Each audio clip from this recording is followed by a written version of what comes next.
I'm Minda, and I am the guinea pig in this unfortunate experiment. See, I was never really joking. Well over 6 years of IEP meetings, and never once was I met with more than just laughs when I stated who I was. No second thought, no silent pause. What they didn't understand was that is truly how it felt, and I was really just this fucked up kid with memories tearing me from the inside out. And if you sat across people who only considered you a number and an expense, well, you might understand why this poem will get intense. And if you knew the leaps and bounds that my mother had to take to get the services I deserved, hell, you might even care and wonder how they never could, because it really wasn't fair. How a county line less than 20 miles away was as different as night and day.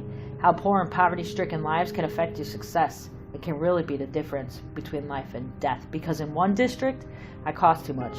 In the other, I was worth the investment, because I crossed an imaginary line, and because of that, well, I guess I made it out just fine. But what about the ones I left behind? The ones losing the battle against administrators who could give a fuck as long as they're not spending a dime?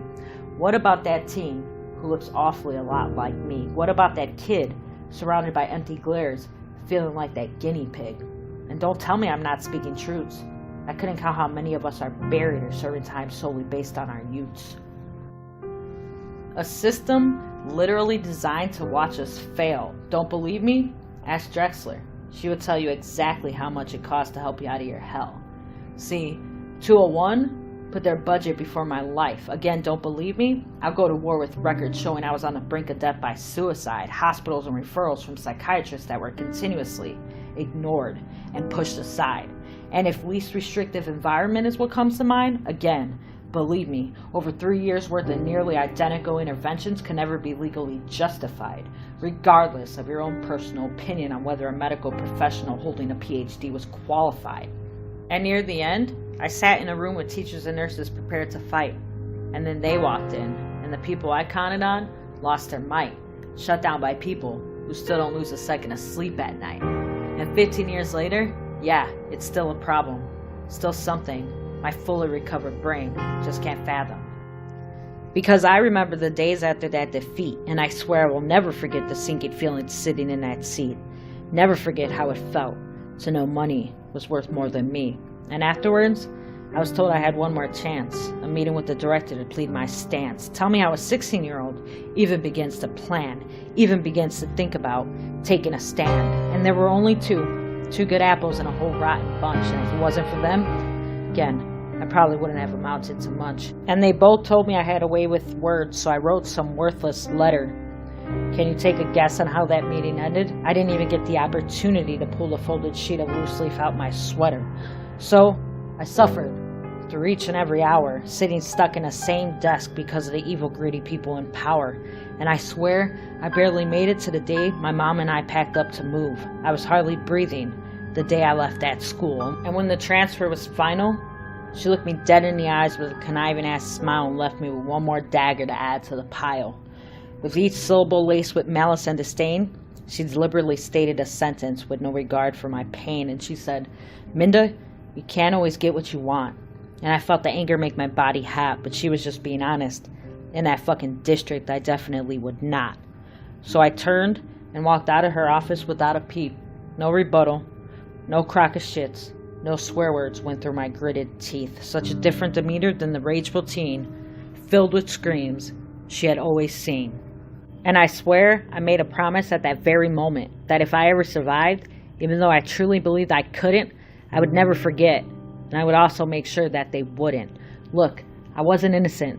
I said and did some terrible things, lost in psychosis, lost in depression and anxiety. But still, I was a child, just a 16-year-old pissed at myself for the charges I didn't file. I should have been met with compassion and sympathy, not anger and apathy, and especially not from people who should have been there for me.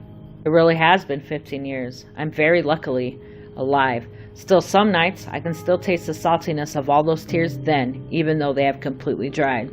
Still feel hopeless. Still feel cheated, still feel as worthless as I was treated. I was just a kid suffering from mental illness with the audacity to tell you I was livid, the nerve to call you out, the courage to not allow you to shut my mouth. I did not sit in those meetings silent and without opinion. I refused to let my thoughts and feelings stay hidden. And instead of being applauded for giving a shit about my future, giving a shit about the wounds I had that needed sutured, for wanting the proper tools and support to achieve what I'd always dreamed, I was met with the complete opposite.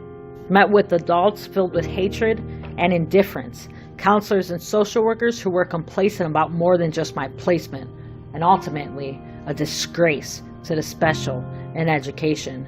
Because once across that county line, I never had to convince them what was right, never had to prove my value or why I shouldn't be left to die, because eventually I ended up where I belonged, finally into a school I was simply asking for all along. But here's the real kicker, to remove any thought of me ever being wrong. See, I did more than just graduate.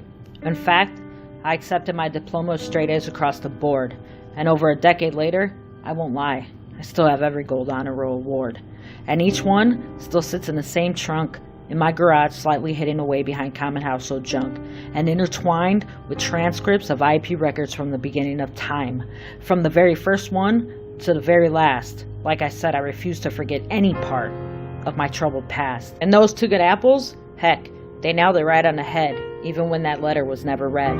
I was good with words. I'm even better at them now, whether reciting a poem or convincing a patient they will be alright, and I'm the reason for why and how. Because what they don't know is, I flipped the fucking script, and across people hurt and dying is where I now sit. I became what each and every one of you were absolutely not, a light in darkness, hope and despair, a better district that gave me one shot. I used your callousness and lack of any concern for the greater good. My heart and soul were on fire, and you became the wood. Your heartlessness fueled my compassion, and your lack of action is what precipitated my reaction. And now, as an EMT, you are what fuels me, why I grasp a patient's hand so tightly, and why I always extend my deepest empathy.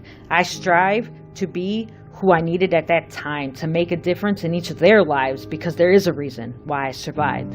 And if you still have any doubt of how much I was worth, just ask the patients who squeezed my hand back if my life should have been one you found a way to afford.